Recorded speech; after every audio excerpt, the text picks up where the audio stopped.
Good day, everyone. I am Vanessa Villar, and for today, I'll be discussing the effectiveness of COL, or Community of Learning, and professional development of teachers. In general, collaboration and learning is needed to improve one's development. Why?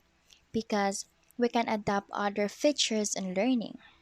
Besides, collaboration is essential in our classrooms because it inherent the nature of how work is accomplished. Since this topic is intended for professional development of teacher, we as a student can relate in a way that if we have a task given by our teacher, we collaborated to our classmates to get other information for a better result or a better outcomes of our presentation. So now, let us know the effectiveness of cognitive learning in collaboration to professional development of teachers. But first, let us define what is cognitive learning.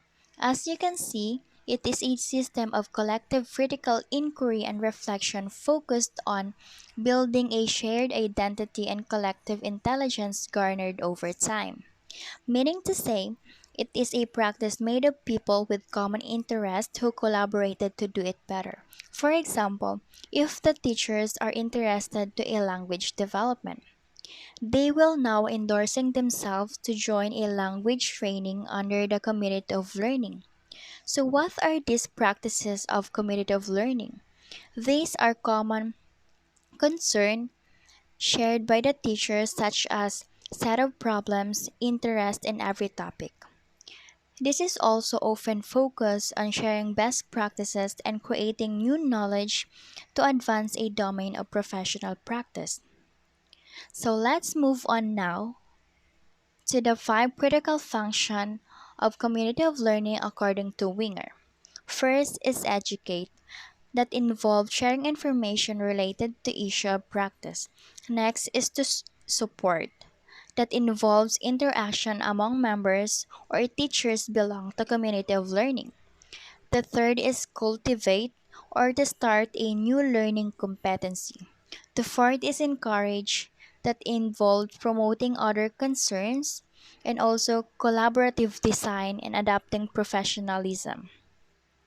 Next is integrate, that serve as an outcome or an output, for it has an evaluated work that has been changed through collaborating.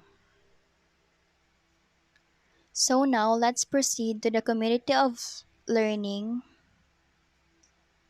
importance.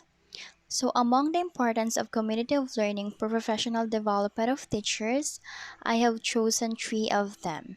And it is important especially for the teacher that undergo community of learning process or training because they are a potential to connect people that gives an opportunity to interact, provide a shared context for people to communicate and share information in a way that builds understanding and insights.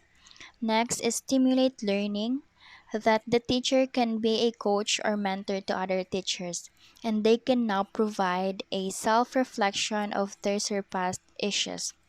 To give you an example of competitive learning, we have here TESOL, or teaching English speakers of other languages.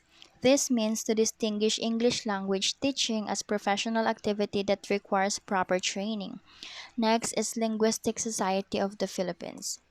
And I think that's the end of my discussion. I hope you learned from it, and thank you for listening.